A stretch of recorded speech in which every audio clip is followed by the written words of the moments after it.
Hello everyone, मैं हूं doctor प्रख्यात और आज मैं आप सब लोगों से डिस्कस करूंगा लेसिक के सर्जरी में जो फ्लैप बनाया जाता है कॉर्निया में, उसके दो अलग टेक्निक्स के बारे में। तो बेसिकली आप लोगों ने सुना होगा कि लेसिक की एक टेक्निक होती है ब्लेड से और दूसरी होती है ब्लेड फ्री या फेम्टोसेकंड लेजर के द्वारा। तो इन दोनों के बीच क्या फर्क है, इसके बारे में मैं आपसे डिस्कस करूंगा। देखिए, माइक्रोकेरेटोम या फेम्टोसेकंड लेजर दोनों ही लेसिक का फ्लैप बनाती हैं। नंबर का करेक्शन जो है वो एक्साइमर लेजर द्वारा होता है। तो ये जो हमारी मशीन है, ये एक्साइमर लेजर की मशीन है, ये फ्लैप नहीं बनाती। ये यूज करने के लिए कॉर्निया की शेप को चेंज करने वाली मशीन को इस्तेमाल करने के लिए जो हमें एक्सेस चाहिए होती है, वो कॉर्निया यानी आंख की पुतली के सरफेस की बेड की चाहिए होती है। इसको हम स्ट्रोमल बेड बोलते हैं। तो बेसिकली जो ये लेजर है, ये आंख की पुतली की शेप में हमारे चश्मे के नंबर को उतार देता है। पर इस लेजर का एक खूबी ये है कि ये जिस पॉइंट पे, जिस स्पॉट पे ये लेजर लाइट पड़ेगी, इसकी सारी एनर्जी वहीं पे कंज्यूम हो जाएगी, वहीं पे ये डिलीवर कर देगा। तो इसलिए अगर ये आंख की सरफेस पे डायरेक्टली डाला जाए तो हम उसको कहते हैं सरफेस एब्लेशन या पीआरके या एपिलेसिक, एपिकॉन्टूरा।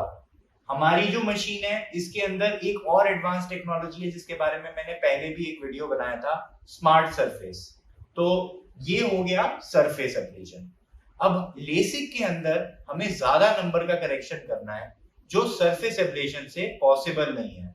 तो उसके लिए हमें पहले ऊपर के कॉर्निया की एक परत को हटाना पड़ता है, उठाना पड़ता है। समझ लीजिए बुक के कवर की तरह हम उसे खोल देते हैं। अब इसको खोलने के लिए हमें एक कट लगा के और उस लेयर को, एक परत को सेपरेट करना है बाकी कॉर्निया से। इसको कहते हैं फ्लैप। और ये लेसिक फ्लैप जो है, ये या तो एक बहुत ही फाइन ब्लेड द्वारा बनाया जा सकता है जिसको हम माइक्रोकेरेटोम लेसिक कहते हैं, या फिर एक फेम्टोसेकंड लेजर, एक दूसरे लेजर का इस्तेमाल करके बनाया जा सकता है। तो देखिए, जो ब्लेड वाला लेसिक होता है, जो कि कॉन्टूरा के साथ भी करा जा सकता है, स्मार्ट लेसिक के साथ भी करा जा सकता है, और नॉर्मल जो लेसिक बेसिक पहले होता था उसके साथ भी करा जा सकता है। तो वो जो टेक्निक है ब्लेड वाली, उसके अंदर कुछ लिमिटेशंस है। वो लिमिटेशन ये है कि एक तो जो माइक्रोकेरेटोम लेसिक का फ्लैप होता है, उसकी डेप्थ का जो कैलकुलेशन है वो बहुत ज्यादा एग्जैक्ट नहीं होता। यानी कि जब हमने सोचा कि हमें 100 डेप्थ का, 100 माइक्रॉन्स की डेप्थ का फ्लैप बनाना है, पर जो माइक्रोकेरेटोम है उसका जो मार्जिन ऑफ एरर है, उसकी मशीन का ही जो मार्जिन ऑफ एरर है वो 20% है। तो हो सकता है कि वो फ्लैप 120 या 130 माइक्रॉन्स का बन जाए, हो सकता है वो फ्लैप 80 माइक्रॉन का ही बने। दोनों सिचुएशंस में प्रॉब्लम आने की संभावना होती है। कई बार जब बॉर्डर लाइन केसेस हैं, ज्यादा चश्मे का नंबर है, 6 के ऊपर चश्मे का नंबर है, पुतली की मोटाई थोड़ी कम है, तो ऐसी सिचुएशंस में अगर हमारे पास जो सेफ्टी का मार्जिन है वो बहुत नैरो है, ऐसे में अगर हमारा फ्लैप थिकर बन जाए, मोटा बने, तो हम सेफ्टी लिमिट को क्रॉस कर जाएंगे। और ये चीज हमें उस समय पता नहीं चलेगी, 6 महीने में भी पता नहीं चलेगी, 2 साल में भी पता नहीं चलेगी। ये हमें कई सालों बाद प्रॉब्लम देती है, जब कई साल बीत जाते हैं और कॉर्निया के अंदर की जो वीकनेस है वो कॉर्निया की शेप को डिस्टॉर्ट करना शुरू कर देती है, जिसको हम पोस्ट लेसिक एक्टेजिया बोलते हैं। तो ये पहली प्रॉब्लम है जो माइक्रोकेरेटोम की हो सकती है। दूसरी प्रॉब्लम ये है कि माइक्रोकेरेटोम का जो फ्लैप होता है वो मेनिस्कस फ्लैप होता है या बिवेल्ड फ्लैप होता है। तो अगर आप देखें तो इस फ्लैप के जो साइड्स होते हैं, इनके अंदर एक टेपरिंग एज होता है, जिसकी वजह से ये फ्लैप जब अपने बेड पे रखा गया है तो ये खसक सकता है। यानी कि किसी चोट लगने से, आंख पे जोर से रगड़ लगने से ये फ्लैप अपनी जगह से मूव कर सकता है। तो इस डिस्प्लेसमेंट के होने का खतरा इस तरह के माइक्रोकेरेटोम के फ्लैप में ज्यादा होता है। अब हम बात करते हैं फेम्टोसेकंड लेजर द्वारा बनाने वाले फ्लैप।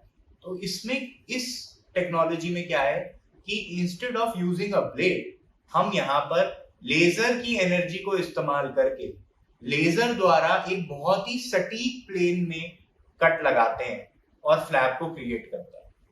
इसके दो एडवांटेजेस हैं। सबसे पहला, ये प्लेनर फ्लैप बनाता है, यानी कि इसके फ्लैप का टेपरिंग एज नहीं होता। तो ये एक आप ऐसे इमेजिन कर सकते हैं कि जैसे हमने वर्टिकल कट देके फ्लैप को बनाया, तो वो फ्लैप हमेशा यूनिफॉर्म थिकनेस का होगा और उसके एजेस में वो आराम से फिट हो जाता है। तो जब हम लेजर ट्रीटमेंट एक्साइमर लेजर से चश्मे का नंबर हटाने के बाद फ्लैप को वापस रखते हैं, वो फ्लैप ज्यादा अच्छे से अपनी जगह पे बैठ जाता है। एक बार वो वहां बैठ गया तो जो उसके मार्जिन हैं उस पर हीलिंग ज्यादा अच्छी होती है, जिसके वजह से उस फ्लैप के खिसकने का चांस फ्यूचर में कम होता है, गैप रहने की संभावना कम होती है, जिससे अंदर फ्लैप के नीचे, फ्लैप के अंदर डेब्री या एपिथेलियम, यानी जो हमारी आंख की पुतली की ऊपर की सतह है उसकी स्किन के सेल्स का माइग्रेट कर जाने का रिस्क कम होता है। तो ये सब फ्लैप रिलेटेड कॉम्प्लिकेशंस हैं जो लेजर द्वारा फ्लैप बनाने से हम एड्रेस कर सकते हैं, लिमिट कर सकते हैं। दूसरा, ये फ्लैप यूनिफॉर्म थिकनेस का बनता है और एग्जैक्ट थिकनेस का बनता है, यानी अगर हमने 100 माइक्रोन्स का फ्लैप बनाना है तो वो 100 का ही बनेगा। इसका मार्जिन ऑफ एरर 1% है, तो या तो वो 99 का बन जाएगा या 101 का बन जाएगा। तो इससे हम अपने जो आंख में, जिन आंखों में सेफ्टी मार्जिन कम है, उन आंखों में एक्यूरेट ट्रीटमेंट कर पाते हैं और सेफ्टी लिमिट को क्रॉस नहीं करते कभी भी। तो हमें ये सेफ्टी है कि ये सटीक ट्रीटमेंट हुआ है, इस फ्लैप के खिसकने के चांसेस कम है।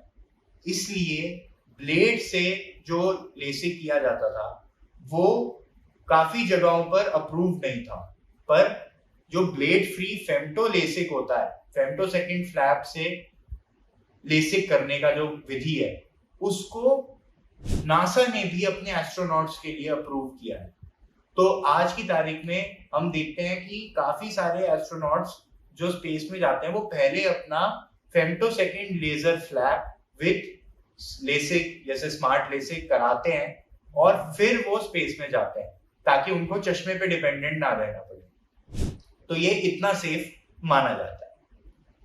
अब हम बात करते हैं कि ये तो हो गया दो फ्लैप्स बनाने की टेक्निक, पर क्या ऐसा है कि हम किसी लेसिक से ड्राइनेस की प्रॉब्लम या फ्लैप के होने वाली प्रॉब्लम्स को कंप्लीटली अवॉइड कर सकें? तो देखिए, ये बहुत ही बड़ी मिथ है, ये बहुत मिस इन्फॉर्मेशन फैलाई जाती है कई लोगों द्वारा कि लेसिक इस तरह का कराओगे या जैसे कॉन्टूरा कराओगे तो उसमें ड्राइनेस कम होगी, नॉर्मल लेसिक कराओगे तो उसमें ड्राइनेस ज्यादा होगी, कोई और लेसिक कराओगे तो उसमें हीलिंग जल्दी हो जाएगी। तो देखिए, ऐसा कुछ भी नहीं है। कोई सा भी लेसिक आप कराएंगे तो उसमें फ्लैप बनेगा ही, और हर फ्लैप का हीलिंग प्रोसेस सेम है। भले जो मैंने आपको डिफरेंस बताया वो ब्लेड और बिना ब्लेड वाले फ्लैप में है, लेकिन इसका मतलब ये नहीं है कि बॉडी की हीलिंग का रिस्पॉन्स जो है वो फास्ट हो जाएगा।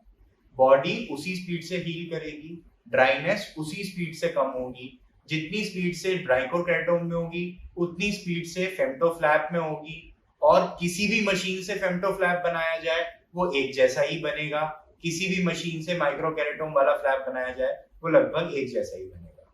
तो ऐसा कुछ नहीं है कि आपने कोई कॉन्टूरा नाम का लेसिक करा लिया तो आपकी ड्राइनेस होगी ही नहीं, या आपकी ड्राइनेस बहुत जल्दी ठीक हो जाएगी। आपने स्मार्ट लेसिक करा लिया तो आपकी ड्राइनेस नहीं होगी या आपके फ्लैप के सरकने का चांस नहीं है।